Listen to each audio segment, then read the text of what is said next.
안녕하세요. 마녀지입니다.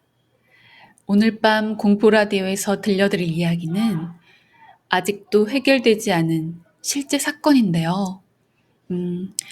2001년부터 지금까지 무려 24년이 넘게 미궁 속에 빠져 있는 대구의 충격적인 사건입니다.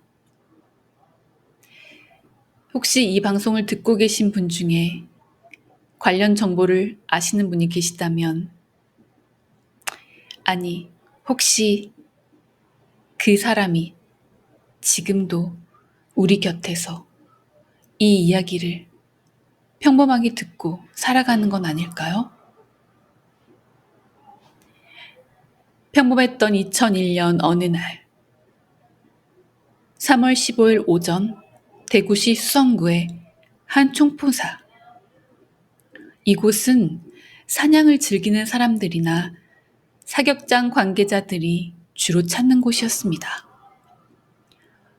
총포사 사장 박모 씨, 그때 당시 54세는 이른 아침부터 가게를 열고 평소와 다름없는 하루를 시작했죠. 주변 상인의 증언에 따르면 박 사장님은 정말 성실한 분이셨대요. 20년 넘게 총포사를 운영하시면서 단 한 번도 문제를 일으킨 적이 없다고 합니다. 총기 관리도 완벽했고 법적 절차도 철저히 지키시는 원리 원칙을 갖고 있는 지역에서 신뢰받는 사업가였다고 합니다. 하지만 그날 오전 10시 30분경 총포사에 한 남자가 들어왔습니다. 키 170cm 정도의 검은 야구 모자를 깊숙이 눌러 쓰고 마스크로 얼굴을 가린 남자였죠. 총 좀 보여주세요. 남자는 평범한 고객인 척 자연스럽게 말했대요. 박 사장은 당연히 아무 의심도 없이 진열장에서 엽총을 꺼내서 보여줬죠. 하지만 그 순간 남자가 갑자기 품에서 흉기를 꺼내 들었습니다. 아무 소리 내지 마. 순식간에 벌어진 일이었습니다. 박 사장은 저항할 틈도 없이 흉기에 찔려 쓰러졌고, 남자는 냉정하게도 엽총 2자루를 챙겨서 가게를 유유히 빠져나갔습니다. 실탄까지 챙겼고요. 더 소름 끼치는 건 그 남자의 행동이 리허설을 한 것처럼 완벽했다는 점이었어요. CCTV를 정확히 피해 다니고 지문이 남지 않도록 장갑을 끼고 있었으며, 심지어는 총포사의 구조까지 확실하게 파악하고 있었다고 합니다. 그로부터 불과 3시간 후 대구시 중구의 한 은행에서 또 다른 사건이 발생하게 됩니다. 오후 1시 45분경 검은 복면을 쓴 남자가 엽총을 들고 은행에 침입한 거였어요. 모두 바닥에 엎드려. 움직이면 쏜다. 은행 직원과 고객들은 공포에 떨었습니다. 진짜 엽총을 든 강도를 마주한 충격은 정말 상상을 초월했죠. 그 사람 목소리가 너무 차가웠어요. 마치 감정이 없는 기계 같았어요. 그리고 눈빛이 정말 무서웠어요. 당시 은행 직원의 증언입니다. 남자는 10분도 안 되는 시간 동안 현금 1억 2천만 원을 챙겨들고 유유히 사라졌다고 해요. 여기서도 역시 마치 모든 것을 미리 계획한 것처럼 말이죠. 하지만 완벽해 보였던 범죄에도 단 한 가지 허점이 있었습니다. 그 은행 근처 상가에서 작은 식당을 운영하던 김모 씨, 당시 45살이었다고 해요. 이 김모 씨가 범인의 도주 과정을 목격한 것이었어요. 저는 식당에서 설거지를 하고 있었는데 갑자기 은행 쪽에서 비명소리가 들렸어요. 창문으로 내다보니까 검은 모자에 검은 옷을 입은 남자가 큰 가방을 들고 뛰어나오더라고요. 김 씨는 그 남자가 그 근처에 주차되어 있는 검은색 승용차를 타고 도망간 것까지 목격했다고 합니다. 차 번호는 못 봤지만 그 사람 얼굴을 똑똑히 봤어요. 마스크를 벗고 있을 때였거든요. 키는 170cm 정도였고 나이는 30대 초반 정도로 보였어요. 김 씨의 증언은 당연히 경찰 수사에 큰 도움이 되었습니다. 하지만 이 경험은 김 씨에게 씻을 수 없는 트라우마를 남기게 되었죠. 경찰의 대대적인 수사가 시작되었습니다. 전국의 총포사와 은행들이 긴급히 보안을 강화했고 검문 검색이 실시되었습니다. 김 씨의 증언을 바탕으로 몽타주도 제작되었죠. 하지만 범인은 정말 연기처럼 사라져버렸습니다. 정말 이상해요. 이렇게 큰 사건이었는데 단서가 거의 없어요. 마치 유령이 저지른 범죄 같달까? 당시 수사관의 말처럼 사건은 점점 미궁 속으로 빠져들고 있었습니다. 시간이 흐르면서 언론의 관심도 점점 줄어들었고 이 사건은 미제 사건이라는 파일 속으로 들어가게 되었죠. 그러던 2008년 어느 봄날 저녁, 그때 그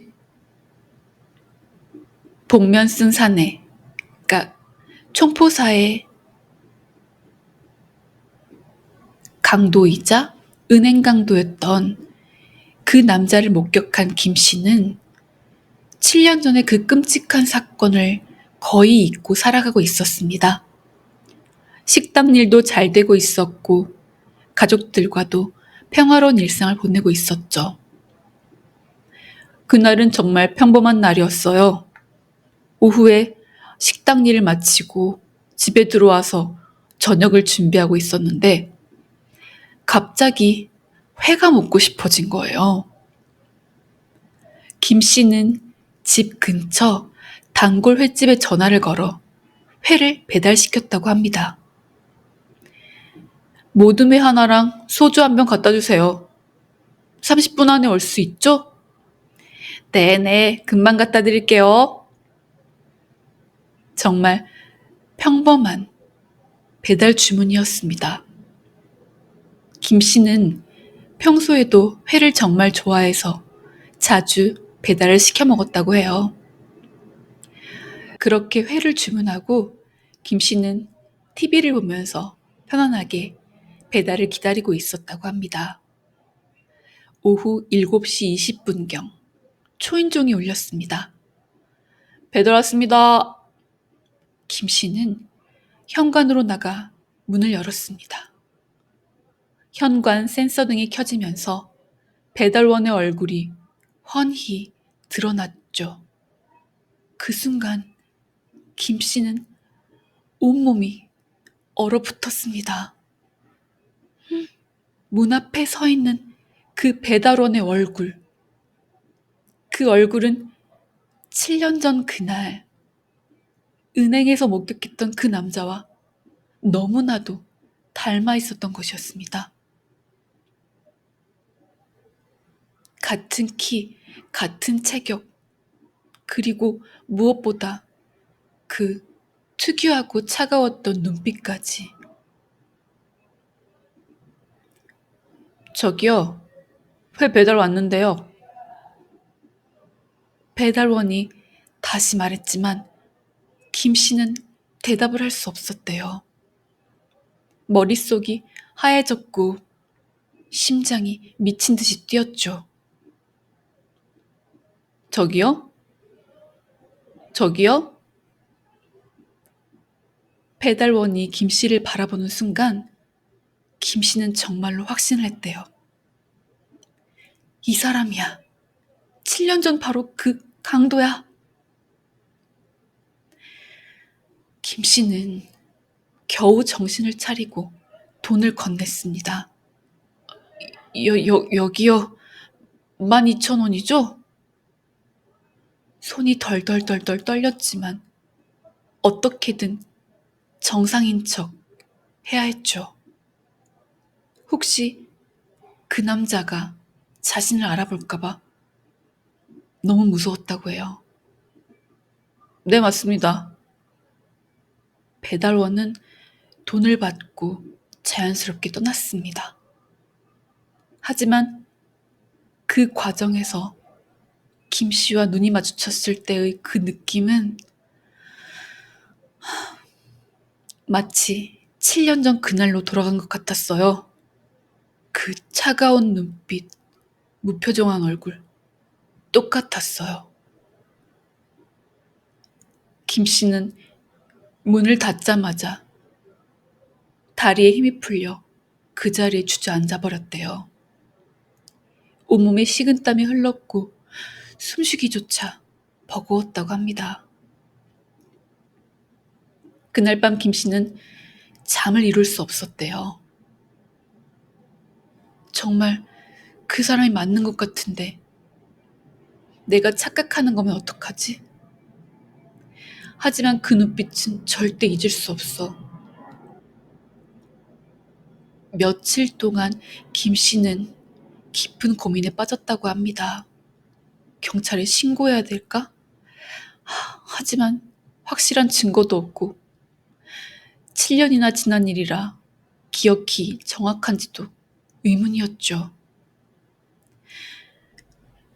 그리고 더욱 무서운 건 그 배달원이 같은 동네에서 일을 하고 있다는 사실이었어요. 혹시 내가 덜덜 떨고 있는 걸 눈치챘을까? 혹시 그 사람이 나를 기억하고 있는 건 아닐까? 그러면 어쩌지? 하고 김 씨는 밤마다 악몽에 시달렸습니다. 7년 전 그날의 기억이 생생하게 되살아났죠. 이런 김 씨의 이야기는 우연히 한 방송 제작진의 귀에 들어갔습니다. 미제 사건을 다루는 프로그램에서 김 씨를 인터뷰하게 된 것이죠. 정말 확실하세요? 7년이나 지났는데. 네, 확실해요. 특히 그 표정과 눈빛은. 제작진은 김 씨의 진술이 단순한 착각이 아니라는 것을 직감했다고 합니다. 그래서 전문가의 도움을 받기로 했죠. 2008년 6월, 김 씨는 최면 전문의 진료를 받게 되었습니다. 긴장하지 마시고 편안히 호흡하세요. 7년 전 그날로 돌아가는 겁니다. 최면에 빠진 김 씨는 마치 7년 전 그날 다시 살아가는 것 같았대요. 은행에서 그 남자가 나와요. 검은 옷을 입고 아주 큰 가방을 들고 있어요.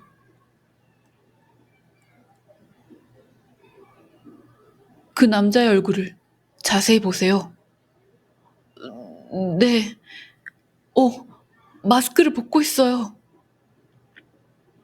그리고 2008년, 그날의 기억으로 넘어갔습니다. 배달원이 문 앞에 서 있어요. 현관등이 켜져요. 김 씨의 목소리가 갑자기 떨리기 시작했습니다. 얼굴에 광이 나요. 무서워요. 겨우 검은 봉투를 받고 제가 12,000원을 줬습니다. 그 두 사람이 같은 사람인가요? 많이 닮았어요. 둘이 너무 많이. 갑자기 김 씨의 목소리가 공포에 떨렸습니다. 나를 쳐다봐요. 나를 쳐다봐요. 무서워요. 김 씨는 최면 중에도 극도의 공포를 느꼈다고 합니다. 최면사는 그런 김 씨를 즉시 깨웠고요. 최면에서 깨어난 김 씨는 한동안 말을 할 수 없었다고 해요. 정말 그 사람이에요.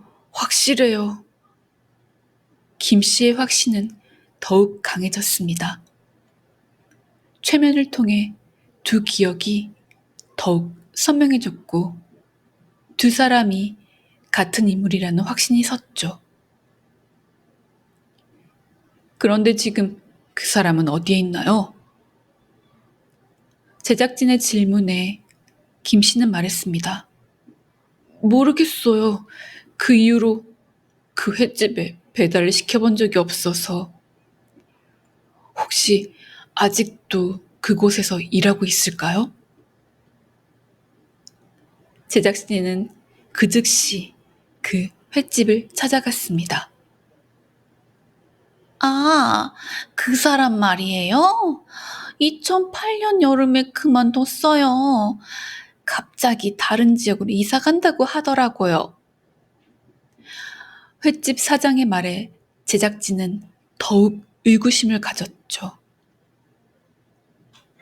혹시 그 사람 인적사항 같은 거 남아있나요? 글쎄요. 당시에는 일용직이라 딱히 자세한 신상은. 결국 단서는 거기서 끊어졌습니다.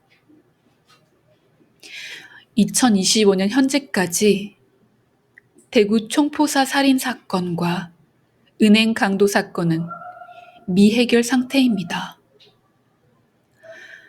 24년이라는 긴 세월이 흘렀지만 범인은 여전히 잡히지 않았죠.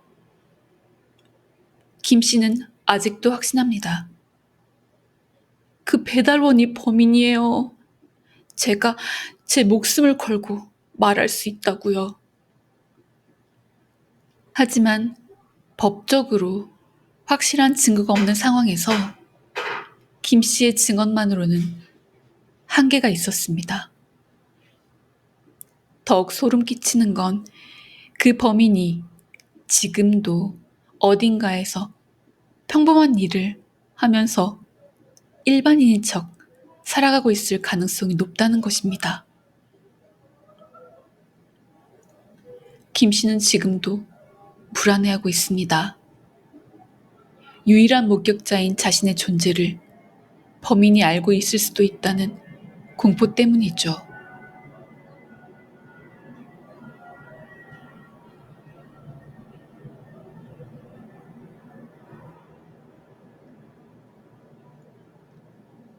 가끔 밤에 낯선 사람을 집 주변에서 보기만 해도 정말 두렵고 소름 끼칩니다. 더 무서운 건 그 범인이 지난 20년 동안 또 다른 범죄를 저질렀을 가능성입니다. 완벽한 범죄를 저지른 이 사람이 그 단 한 번의 범행으로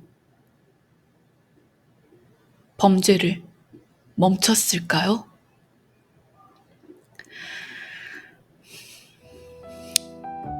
이 사건은 지금도 진행형입니다. 혹시 이 방송을 듣고 계신 분 중에 2001년 대구에서 일어난 이 사건에 대해 아시는 분이 계시다면, 혹은 김 씨가 목격한 그 배달원에 대해 아시는 분이 계시다면, 그리고